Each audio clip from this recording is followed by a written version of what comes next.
Taiwanese chip manufacturing workers adjust to life in the U.S. Welcome to VOA Asia Weekly. I'm Chris Casquejo in Washington. That story is just ahead, but first, making headlines. China's Foreign Minister Wang Yi is visiting Washington for 3 days. He was set to meet with Secretary of State Antony Blinken and National Security Advisor Jake Sullivan.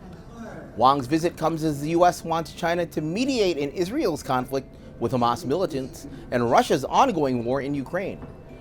Before his visit, Wang reiterated the importance of Israel protecting civilians while defending itself, and he expressed China's deep sympathy for Palestinians. China's Defense Minister Li Shangfu was dismissed on Tuesday, 2 months after he disappeared from public view. However, the Chinese Communist Party did not announce a successor. He's the second high-profile minister to lose his job recently without an official explanation. The U.S. House chose Republican Louisiana Representative Mike Johnson on Wednesday as its new Speaker. He was the fourth nominee by House Republicans since Kevin McCarthy was forced out of the role on October 3rd.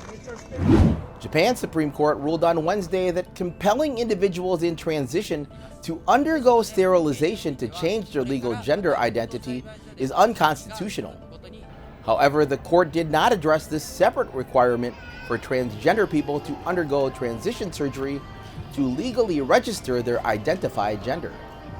This ruling marks progress for LGBTQ rights in a nation that has been slow to recognize them. The Philippines has summoned the Chinese ambassador following 2 collisions between Philippine and Chinese vessels in the South China Sea on Sunday. The Philippines has accused China's Coast Guard of dangerous blocking maneuvers that led to the crashes with Philippine resupply boats about 25 kilometers from the disputed Second Thomas Shoal. In response, China accused the Philippine boat of deliberately stirring up trouble by reversing in a premeditated manner. A Taiwanese semiconductor chip-making facility in the U.S. state of Arizona is one part of U.S. President Joe Biden's cornerstone agenda to boost domestic production of chips that run everything from phones to cars.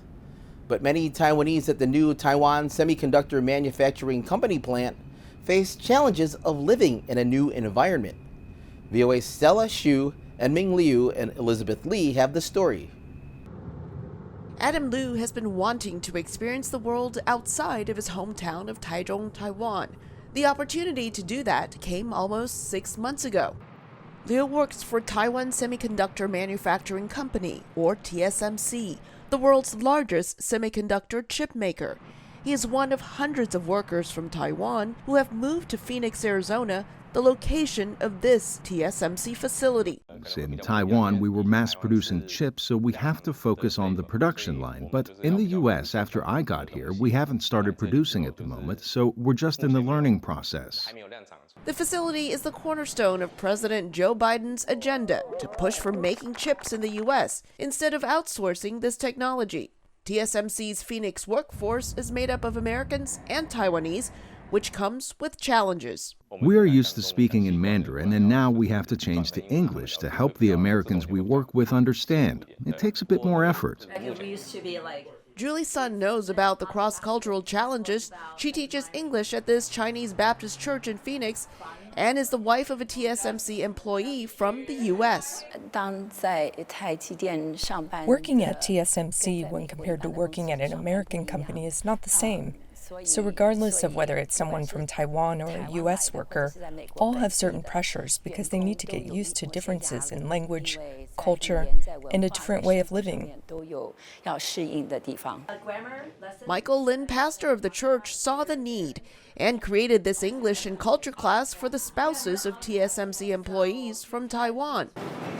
For Liu, he says he's a bit bored outside of work on weekdays, but tries to do some sightseeing on the weekends. Scenery of the desert Southwest that is as different from Taiwan's green landscape as Mandarin Chinese is to English. Commonly confused words. Reporting with Stella Xu in Phoenix, Elizabeth Lee, VOA News, Washington. Visit voanews.com for the most up-to-date stories. I'm Chris Casquejo. And now we take you to India. Married Hindu women across the country marked the end of the festival of Durga Puja with a vermilion smearing ceremony on Tuesday. Thanks for watching VOA Asia Weekly.